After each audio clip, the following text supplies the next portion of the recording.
안녕하세요. 아침이 바뀌면 인생이 바뀐다라는 믿음을 주는 남자 아일람 장하식입니다. 오늘 여러분에게 추천 공유하는 내용의 책은 토론과 연려, 불만과 갈등이라는 카테고리 난생 처음 토론 수업이라는 책으로 입가에 미소를 띠는 사랑의 아침을 열겠습니다. 개똥이 무서워 피하나 더러워서 피하지 않는 속담이 있다. 그런데 우리 사회에서 개똥만큼 하찮은 취급을 받는 것이 있다. 바로 불만과 갈등이다. 속담의 개똥을 갈등이나 불만을 제기하는 것으로 바꿔도 전혀 어색하지 않다. 그래서인지 우리는 어릴 때부터 가능한 한 갈등과 불만을 품는 것을 피해야 한다고 배운다. 그런데 불만과 갈등은 정말 나쁘기만 할까? 강의를 통해 만나는 분들에게 이 질문을 하면 대부분은 별 고민 없이 불만과 갈등은 나쁜 것이라고 답한다. 가정에서, 학교에서 그렇게 교육받아 왔기 때문이다. 학생으로서 수업에 학교 환경에 불만을 제기하는 경우 어른들은 불평 좀 그만해라. 그런데 신경 쓰지 말고 공부나 해라라고 얘기한다. 사회에 나가서도 마찬가지다. 어떤 관행에 불만을 드러내면 그 불만이 합리적인 것인지 따지지 않고 혼부터 나거나 심한 경우 부적응자라고 낙인 찍힌다. 그래서 사람들은 대개 불만이 있어도 표출하지 못하고 속으로 삭히기 일쑤다. 그러다 보면 불만을 삭히는 일이 반복되고 나중에는 무엇이 진짜 문제인지도 알지 못하는 무감각한 상태가 되고 만다. 그런데 그 불만이 합리적이라면 불만을 갖는 것은 개인과 사회에 매우 좋은 일이자 필요한 일이다. 왜냐하면 불만을 갖는 것은 주변에 문제가 있음을 인식하는 첫 걸음이기 때문이다. 그리고 문제를 인식할 때야 비로소 더 나은 상황을 만들 수 있는 여지가 생긴다. 개인적으로 좋아하는 뉴스룸이라는 미국 드라마가 있다. 드라마에서 주인공인 앵커 윌 맥커보이는 뉴스를 진행할 때 문제를 해결하는 첫 단계는 문제가 있다는 것을 인식하는 것이다라고 말한다. 언뜻 보면 너무나도 당연한 말이다. 그러나 많은 사람이 일상생활에 문제가 있는 것을 쉽게 인정하지 않는다. 좋은 게 좋은 거다라는 애매모호한 말로 문제의 중심에서 당한다. 문제의식이 해결 방안을 찾는 첫 단추라고 한다면 불만을 갖는 것이 문제를 의식하는 데 꼭 필요한 과정인데도 말이다. 갈등에 대한 인식 역시 불만을 바라보는 시각과 별반 다르지 않다. 갈등을 어떤 상황에서는 무슨 수를 써서라도 피해야 하는 것이라고 여긴다. 하지만 우리가 살고 있는 민주주의 사회에서 갈등은 일어날 수밖에 없다. 한 사회에는 수많은 개인이 어울려 살아가며 고유한 개성을 가진 개개인의 입장과 의견을 다룰 수밖에 없다. 살아가는 환경이 다르므로 동일한 사안일지라도 저마다의 시각으로 접근하기 때문이다. X라는 정책에 대해서 혹은 Y라는 사람에 대해서 A, B, C라는 사람이 같은 의견을 보일 가능성은 낮다. 그런데 양보하는 것이 미덕이라고 배운 우리는 반대 의견이 있더라도 그것을 드러내기보단 속으로 삼킨다.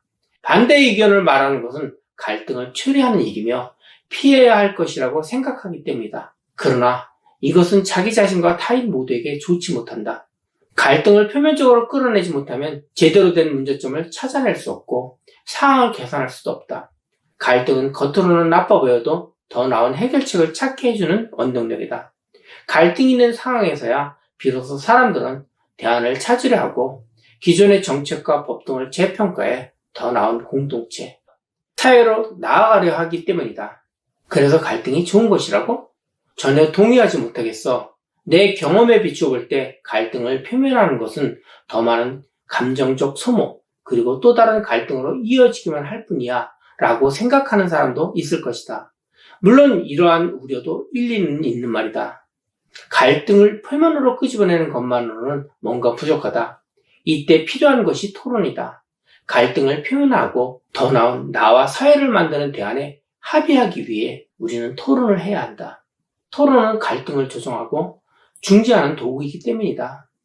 그럼에도 불구하고 우리는 토론을 기피해왔다.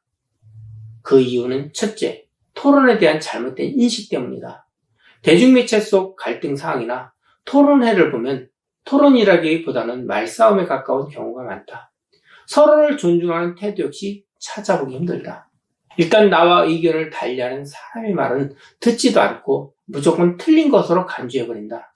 TV에 나오는 정치인 등 유명인사나 전문가의 토론 자세가 이러니 사람들은 토론을 말싸움하는 것이고 오히려 갈등을 악화시킨다고 인식하게 된다. 둘째, 말하는 사람의 의견과 인격을 분리하지 않기 때문이다. 유교 문화가 지배적인 대한민국에서는 상대방이 자신의 의견에 반박하면 자신을 공격하는 것이라고 여기는 경향이 강하다. 그러다 보니 의견을 달리하면서 더 나은 생각으로 발전시키기 힘들고 토론을 해봤자 상황이 개선되기는커녕 괜한 엉망을 산다고 생각한다. 잘 생각해보면 의견은 나에게서 나오는 극히 작은 조각일 뿐이고 검증 과정을 거치지 않았기 때문에 언제든지 바뀔 수 있다. 그런데 나의 의견과 다르면 나를 무시하는 것이라고 간주하는 문화가 여전히 강하다. 이는 생각과 교환과 융합을 억압할 뿐 나에게도 상대방에게도 조직에도 사회에도 아무런 이득을 가져다 주지 않는다. 다행히도 시대의 변화는 더 많은 토론을 요구하고 있다. 하면 좋은 것에서 해야 하는 것으로 적어도 제도가 시대가 달라지고 있다. 이는 토론을 잘하는 사람이 학교에서, 회사에서, 사회에서 인정받을 수 있고 그만한 변화에 기여할 수 있음을 의미한다. 불만과 갈등은 사회식이 아니다. 진짜 문제를 발견하게 해주는 중요한 장치이다. 그런 의미에서 불안과 감동은 똥이 아니라 황금에 가깝다. 그리고 황금은 능숙한 금세공사가 있어야 제대로 된 가치를 발휘할 수 있다. 우리가 토론을 배워야 하는 이유이다. 난생 처음 토론 수업 중에서 정답은 책으로 정리되어 있었습니다. 서로 간의 대립으로 쉽게 풀릴 수 없는 것도 토론으로 방법을 찾아가는 내용입니다. 남들의 생각은 전혀 묻지 않고 자신만이 똑똑하다고 자만심에 일을 망치는 경우를 자주 보았습니다. 책의 정의부터 논리, 설계, 발표, 설득하기까지 책 한 권으로 마스터하시길 바랍니다. 감사합니다.